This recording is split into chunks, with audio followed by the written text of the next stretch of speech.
चौथाई हिस्से पर फैला समंदर और हम इंसानों के लिए अंदर हिचकोले खाता हौसला। मानवीय इतिहास में ये दो ऐसी चीजें हैं जिनका सामना पहली बार हुआ तो दुनिया के सबसे बड़े रोमांचकारी सफर की शुरुआत हुई। पहले छोटी छोटी नौकाओं और फिर बड़े बड़े जहाजों से समंदर की लहरों से सामना।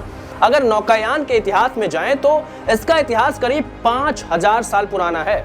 इसके बाद की सदियों में समुद्री सफर की जरूरत के मुताबिक नौकाओं का आकार बढ़ता गया, वो शिप में तब्दील होती गई। मैरीटाइम हिस्ट्री यानी समुद्री खोज के इतिहास में जो सबसे बड़ा शिप समुद्र में डूबा मिला वो ईसा पूर्व 1300 में बना था, यानी अब से करीब 3700 साल पहले ये जहाज टर्की के समंदर में खोजा गया था। इसके बाद से ही माना जाता है दुनिया की कई सभ्यताओं में बड़े बड़े जहाजों का निर्माण शुरू हुआ। अब आप सोच रहे होंगे कि 20वीं शताब्दी में डूबे टाइटैनिक की कहानी में हजारों साल पुराने इतिहास पुराण की भाई क्यों बात हो रही है, तो इसका एक कनेक्शन है।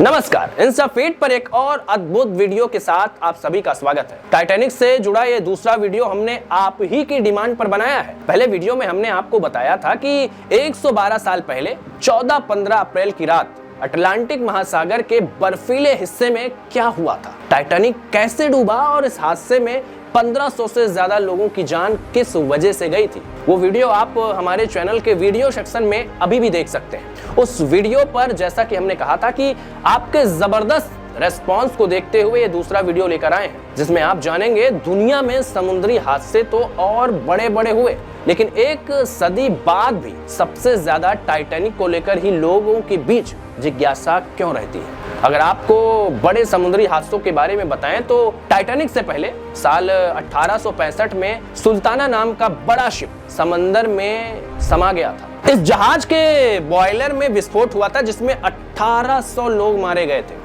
यानी टाइटैनिक से 300 ज्यादा। इसी तरह 1878 में प्रिंस एलिस जो एक शिप था हादसे का शिकार हुआ था और 640 लोग उसमें मारे गए थे। 1912 में टाइटैनिक हादसे के 3 साल के दौरान ही 2 बड़े हादसे हुए थे। कनाडा के समुद्री क्षेत्र में 29 मई 1914 को the empress of Ireland ship एक दूसरे जहाज से टकराया था जिसमें 1000 से ज्यादा लोगों की मौत हुई थी। इसके बाद 7 मई 1915 को आरएमएस लुसिटियाना, जिससे मुकाबले के लिए टाइटैनिक का निर्माण किया गया था, इस जहाज को एक जर्मन टॉर्पीडो से उड़ा दिया गया था। इसमें करीब 1200 लोग मारे गए थे। इसी घटना के बाद अमेरिका पहले विश्व युद्ध से मित्र देशों की तरफ जो है वो शामिल हुआ था। अगर हताहत लोगों की बात करें यानी हादसे में मारे गए लोगों की संख्या को देखें तो अब तक का सबसे बड़ा समुद्री हादसा 30 जनवरी 1945 को हुआ था। यह दूसरे विश्व युद्ध का आखिरी दौर था। इस दिन जर्मन शिप विल्हेम गस्टोल्फ को एक सोवियत सबमरीन ने टॉर्पीडो से तबाह कर दिया था। इस हादसे में 900 से ज्यादा लोग मारे गए थे।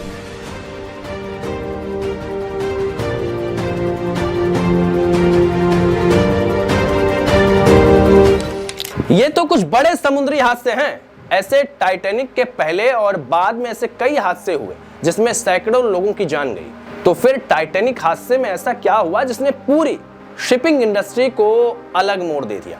इस हादसे ने ऐसी क्या सीख दी जिसका ख्याल आज भी शिप कंस्ट्रक्शन यानी समुद्री जहाजों के निर्माण में रखा जाता है। यह ख्याल सिर्फ तकनीकी लिहाज से नहीं बल्कि नैतिक स्तर पर भी होता है। जैसे कभी भी जहाज के सुरक्षा उपायों की अनदेखी नहीं की जानी चाहिए, कभी भी कुदरत की ताकत को हल्के में नहीं लिया जाना चाहिए, खास तौर पर समंदर में उतरते हुए। यहाँ अति आत्मविश्वास और लापरवाही जानलेवा साबित हो सकती है। रोमांच के आगे हर हाल में पहले जीवन की परवाह की जानी चाहिए।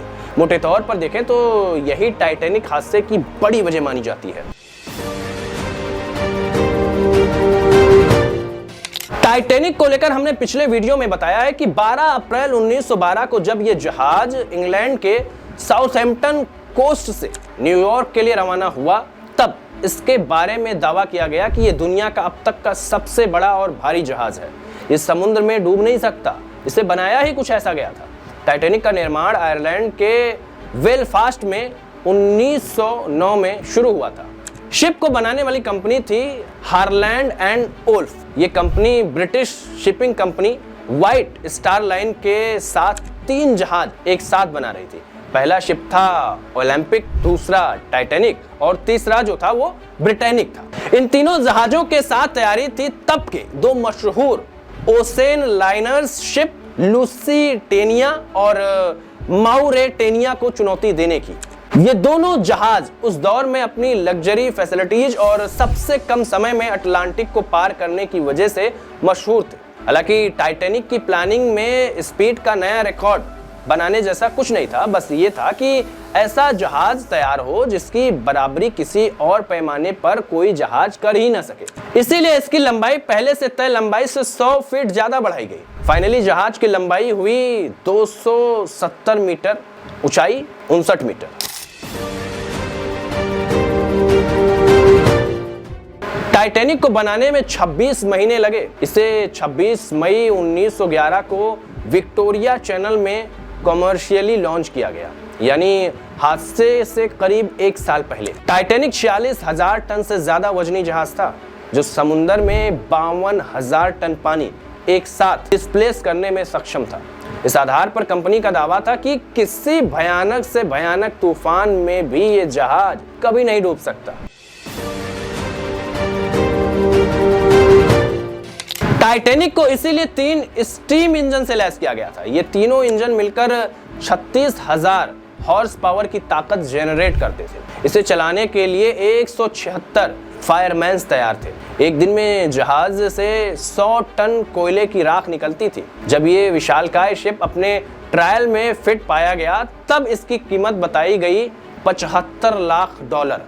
अगर इसे आज के पैमाने पर देखें तो ये रकम हुई $16 करोड़ 60 लाख। भारतीय रुपयों में ये रकम करीब 1400 करोड़ रुपए के आसपास आती है। दिलचस्प आंकड़ा ये भी है कि 1997 में जब जेम्स कैमरून ने टाइटैनिक पर फिल्म बनाई तो इस पर खर्च हुए $20 करोड़, यानी टाइटैनिक की कॉस्ट से भी $3.5 करोड़ ज्यादा लगे।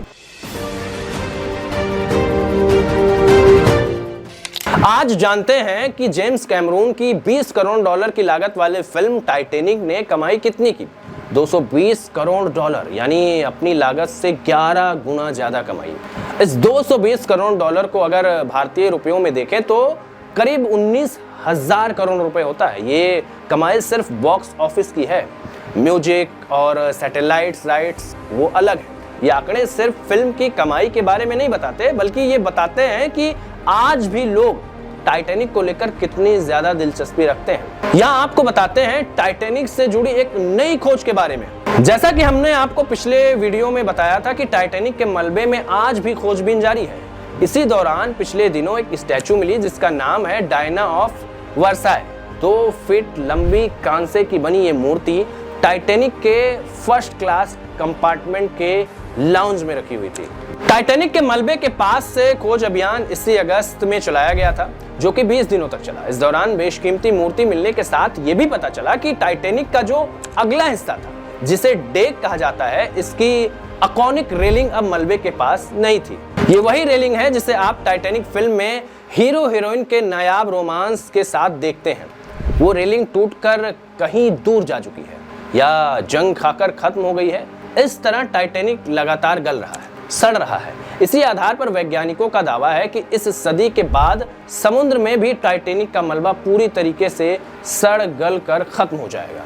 लेकिन क्रेज देखिए टाइटैनिक को लेकर। समंदर के भीतर अभियान से लेकर जमीन पर विशालकाय म्यूजियम तक, इससे जुड़ी यादों को लगातार सहेजा जा रहा है। अमेरिका से लेकर ब्रिटेन, आयरलैंड तक 5 म्यूजियम ऐसे हैं जहां टाइटैनिक से जुड़ी तस्वीरों और इससे जुड़ी चीजों को संभाल कर रखा गया है। यहाँ पूरे साल सैलानियों और रिसर्चर्स का तांता लगा रहता है। यहाँ ऐसे आर्टिफैक्ट्स, फुटेज और डॉक्यूमेंट्स रखे हैं जो जहाज से लेकर हादसे और रेस्क्यू ऑपरेशन से जुड़ी हर जानकारी पूरी डिटेल में देते हैं। इन म्यूजियम्स का टिकट सैकड़ों डॉलर्स का होता है, फिर भी टाइटैनिक को देखने वाले लोगों का हुजूम कम नहीं होता। टाइटैनिक में भी यही हुआ था।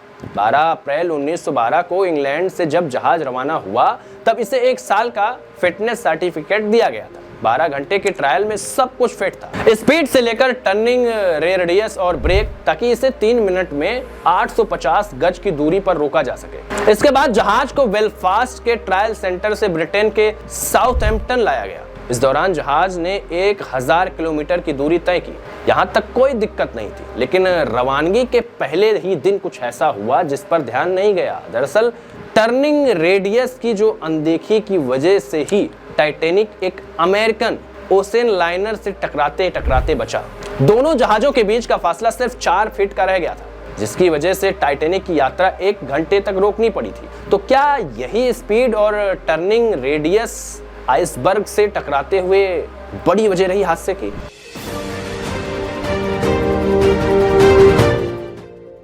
यहां आपको बता दें कि 12 अप्रैल को रवाना होने के बाद जहाज जब अटलांटिक महासागर में उतरा तो सब कुछ ठीक था।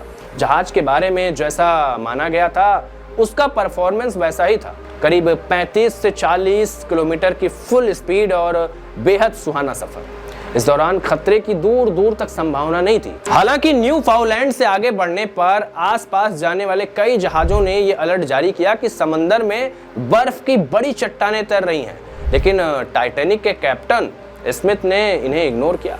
कैप्टन स्मिथ का मानना था कि इतने बड़े और भारी जहाज के आगे बर्फ की चट्टानें टिक नहीं पाएंगी। लेकिन 14 अप्रैल की रात 11:40 पर जहाज के बाहर निगरानी कर रहे एक स्टाफ ने एक बहुत बड़े आइसबर्ग को देखा, लेकिन तब तक देर हो चुकी थी। जहाज की स्पीड जो थी वो कम करने और मोड़ने की बात जो है सब बेकार हो चुकी थी।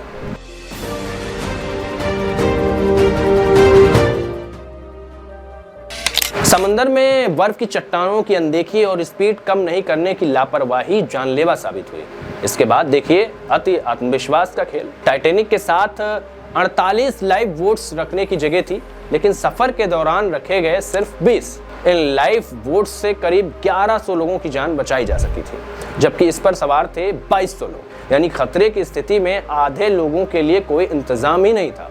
हादसे के बाद भी कैप्टन को लगता रहा कि जहाज सिर्फ हादसे का शिकार हुआ है, ये डूब नहीं सकता। उनको उम्मीद थी कि तब तक तो मदद पहुंच ही जाएगी, लेकिन ये भी एक आत्मविश्वास साबित हुआ। शुरू में जो लाइफ बोट्स रवाना किए गए उनमें पूरे लोग नहीं भरे गए, आधे अधूरे किसी तरह भेज दिए गए। 20 लाइफ बोट्स के जरिए 1200 तक पैसेंजर बचाए जा सकते थे, लेकिन बचाए गए सिर्फ 710। ये तो गनीमत थी कि यात्रा के दौरान टाइटैनिक पूरा भरा नहीं था। जहाज की पूरी कैपेसिटी थी करीब 3500 लोगों की, लेकिन बड़ी पब्लिसिटी के बावजूद भी ब्रिटेन में नेशनल कोल स्ट्राइक की वजह से ज्यादा लोग नहीं आ पाए। कुछ लोगों ने आखिरी वक्त में अपने टिकट कैंसिल करा दिए। इनमें एक खुद जहाज के मालिक जेपी मॉर्गन भी थे। अगर ये जहाज फुल कैपेसिटी में होता तो हादसा और भयंकर हो सकता था। खैर, हादसे के बाद पूरी दुनिया की शिपिंग इंडस्ट्री में खलबली मच गई। टाइटैनिक बनाने वाली कंपनी पर मुकदमे दर्ज हुए, हर जाने की मांग की गई। ये सब अलग कहानी है। हादसे के बाद बड़ा बदलाव समुद्री सफर के नियमों में किया गया। इसी साल यानी 1914 में सेफ्टी ऑफ लाइफ एट सी यानी SOLAS जैसा इंटरनेशनल कन्वेंशन सख्ती के साथ लागू किया गया। इसमें सबसे ज्यादा जोर यात्रा के साथ पर्याप्त लाइफ बोट्स और आपात स्थिति में जान बचाने का मौका सबको बराबर देने पर दिया गया। इसके अलावा टाइटैनिक की डिजाइन और कंट्रोल में खामियों को भी देखा गया और उसमें कई सारे सुझाव दिए गए। इसका असर यह हुआ कि टाइटैनिक जैसे समंदर में डूबने जैसा हादसा अब तक दोबारा नहीं हुआ। तो ये रही ना दिलचस्प बात, एक बड़े हादसे से जो है सीख ली गई और सब कुछ ठीक है। ऐसे ही दिलचस्प वीडियो देखने के लिए इंस्टा फीड को सब्सक्राइब करिए। अपना ख्याल रखिए। धन्यवाद।